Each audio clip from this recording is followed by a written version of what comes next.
Hello, ladies and gentlemen, and welcome to the last turn from not my perspective of the Play-by-Mail 6 Fallout, the music that is playing in the background, but you are not be listening to this music. We're gonna be rewatching this game on YouTube.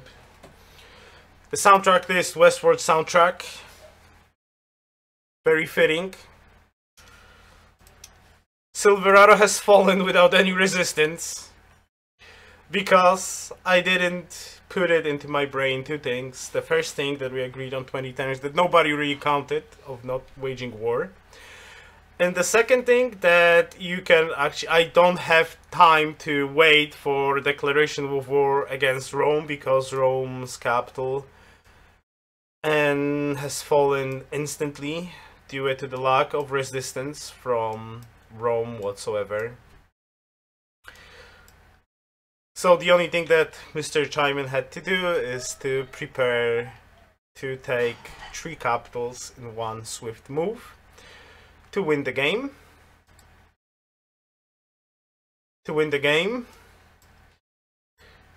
Actually, to take 4 capitals to win the game in one swift strike. So I didn't even have a chance to reposition my troops. I have just fallen miserably. And the last move I imagine is with this tank. With this tank is the last move that finishes the game. But he was kind enough to send us a save file so we can gloat at his empire. His unreasonable empire. Social policies, tradition, liberty worker, liberty happiness. Full rationalism,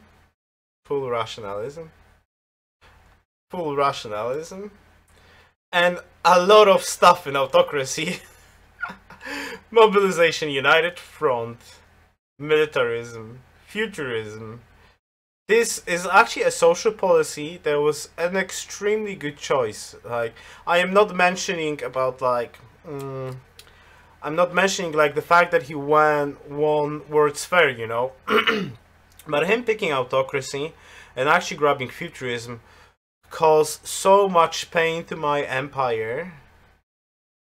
I'm not saying that it was like the winning part about futurism, right? Like the winning thing. I don't think like after he won World's Fair we had any chance to win the game anymore. And I mentioned that in the turn that he won World's Fair. But I think him picking futurism, just like, you know, it was like a nail to a coffin, like it was so extremely hard. It was so extremely hard to get out of the influence zone, you know, to get like out of the influence zone of 10%, that we were always been dissident, like always and forever we've been dissidents. So that tourism part and futurism part in the war game like this was like extremely good. It was extremely good to cause unhappiness. Like for a huge empire like this, it's just like mind-blowing how much problems it caused me when I was over there.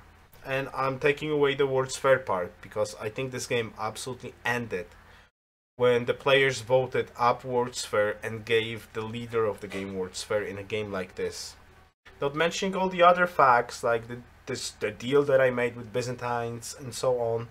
Like World's Fair was like the winning part of this game for him. But except that, he played exceptionally good. Especially on the diplomacy part. Like the deal with me was just, whoa.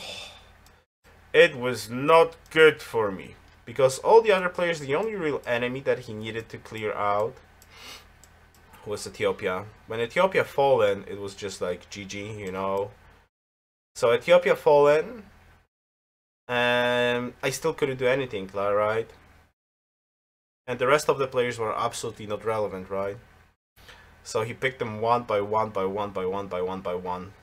And there was nothing that I could do with the deal that I made, right?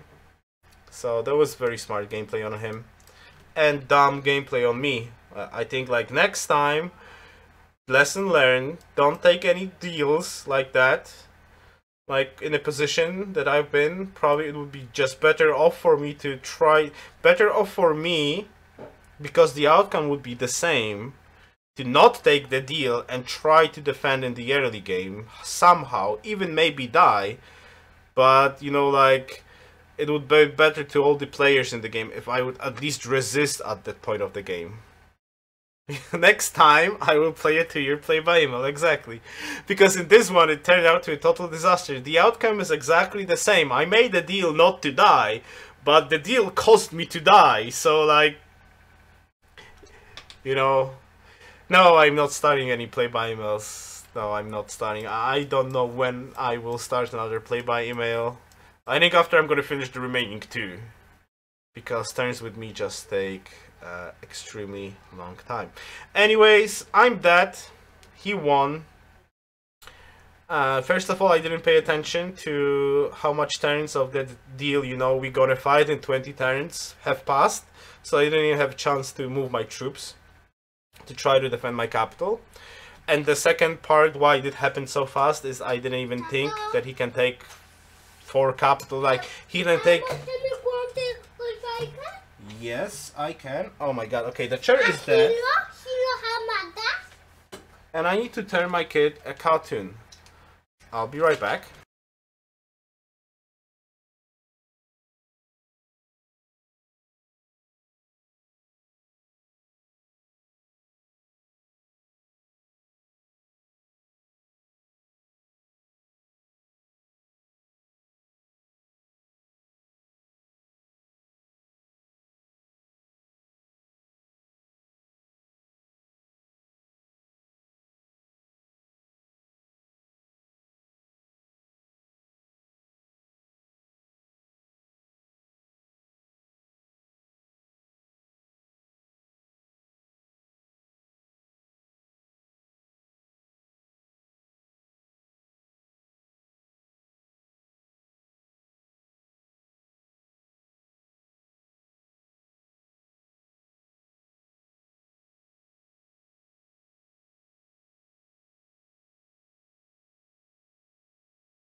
I absolutely forgot that I destroyed chair like a couple of days ago.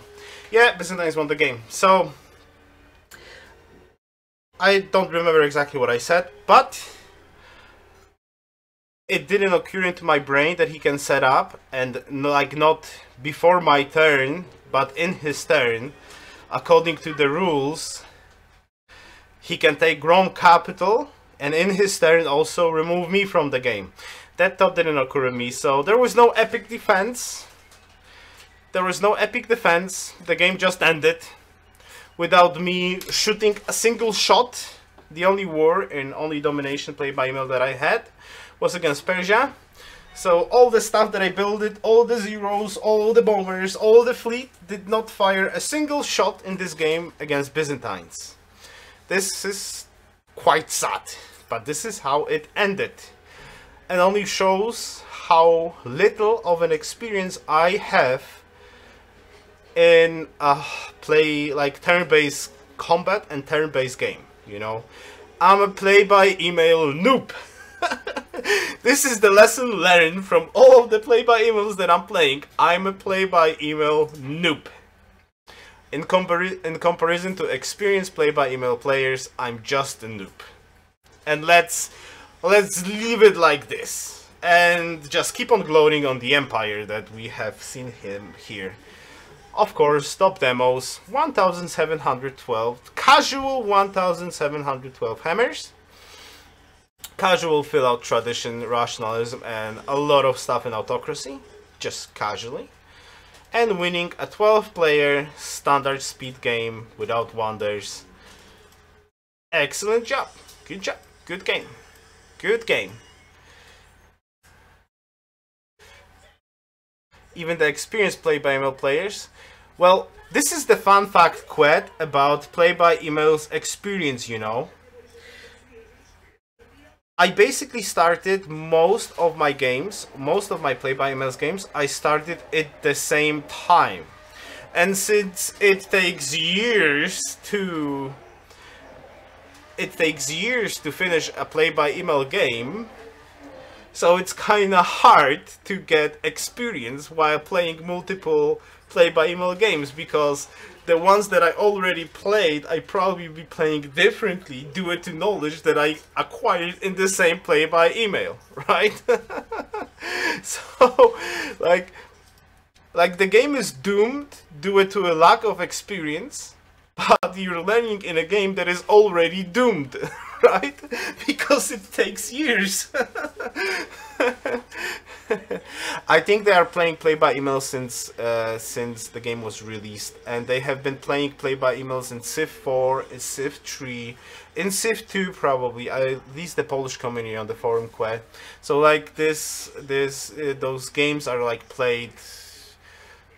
I've seen a lot of play-by-emails played on the Polish forum. So, in comparison to other experienced players, I'm just like a total 100% noob in play-by-emails. Alright, that's the tech tree. Telecommunication done from bomb shelters and close to stealth. Like the tech we caught up in tech, but all the rest was just like disaster. Anyways, GG. Yeah, 300 play-by-mails, surely not. GG, let's win this game as the Byzantine Empire. The world has been convulsed by war. Many great and powerful civilizations have fallen, but you have survived! And emerged victorious. The world will no longer remember your glorious. The world will long remember your glorious triumph. GG, Mr. Chaiman. GG. This is how you play-by-emails. This is a valuable lesson for me.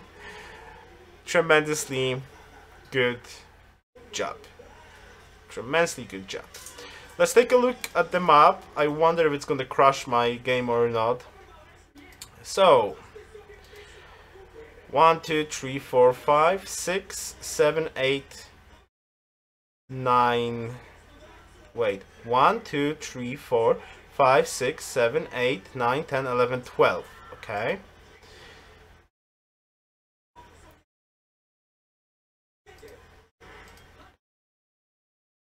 Where there's the first city? Oh, there's the first city.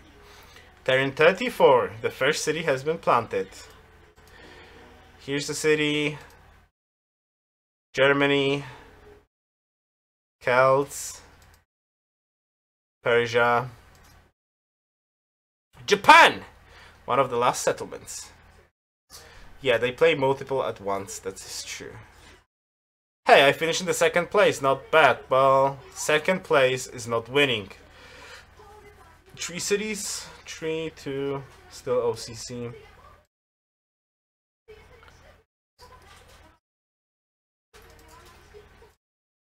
Celts, 3 cities, Songhai 4, 2, 3, 3, 4, 3, 2. Okay, so this was the fall of Germany on turn 76. Chariot Rush, guys. Turn 76. Chariot Rush. Germany Empire is no more. I took the city in a deal, and I probably shouldn't do that. Also, that's kind of like a part of that stuff that didn't get into my mind. I took it and do it to the deal. I gave it back for peace. That was not smart on so many levels. Like, this is the point basically when I should have chosen to fight, even though I probably would lose, but I should have just fought. Like, keep the city, reinforce it with garbage, go through production, and just fight, right? And then maybe we would survive. Maybe we would, maybe we would not. But if I would die, I would just die. But I made a deal, and the deal was garbage in the long run. The deal stated, we will not fight with Byzantines until all the other players are removed from the game. And that wasn't smart, right? It wasn't smart. It sounded smart then, but it wasn't smart. I thought that we're gonna lose instantly to Byzantines and we have no chance. And I thought at the time that the deal sounded right, because I have targets to kill. I can kill Persia and I can kill Carthage. And what happened is, me and Byzantines did kill Persia, right? But what happened afterwards, like, there were some wars in here. I think like Songhai removed Celts from the game. They divided like Austrian Empire and so on. So we fought Persia, quite hard war against Persia. But he took those two cities. I took the capital, which sounded smart at the moment, but wasn't smart in the end. Because I didn't attack Carthage here, right? I didn't attack Carthage afterwards, which I should have done. Because I thought like maybe they will defend, maybe they will team with somebody and so on. And effectively, not only Byzantines, like, they gave Byzantines World's Fair, and I chose to sim and not war anymore. But Byzantines just slaughtered Carthage on the way to Ethiopia, and that was another excellent move. Bam. And this is like, first the deal was horrible, and then my passiveness was horrible as well. Because right now I'm just like, I cannot do nothing more anymore in this game. Like, there's nothing more. I'm like, this is a domination game, and I'm cut off by a leader of the game, and I cannot acquire anything else, right? I'm cut off from war until he's gonna deal with anybody else, right? I can attack some meaningless, like, I cannot even attack coastal because, like, there's no access through this side. I think there's access here and a little bit of access here, but really there's no access through the sea, and it's so far, right? It's so far. So just like my decision making just wrecked the game basically. And a nail to the coffin was like World's Fair. As soon as it goes World's Fair, it was just GG. GG. Anyways, I think the game was cool, especially the start of the game was cool. Like, the game was cool until like World's Fair, and I think it was interesting to like follow like the decision making kinda, and looking at this from time perspective, how bad a couple of the decisions have just turned out in the end. Like, until the World's Fair we had a chance. I honestly think that until World's Fair we had a chance. And when he got World's Fair, the game was done. That's kind of my conclusion here. Anyways, GG, that was fun. GG Mr. Chaiman, and GG to the other people who played this game. Very well played from Mr. Chaiman. Just like, very, very well played. G to the G. The Japanese Empire is no more.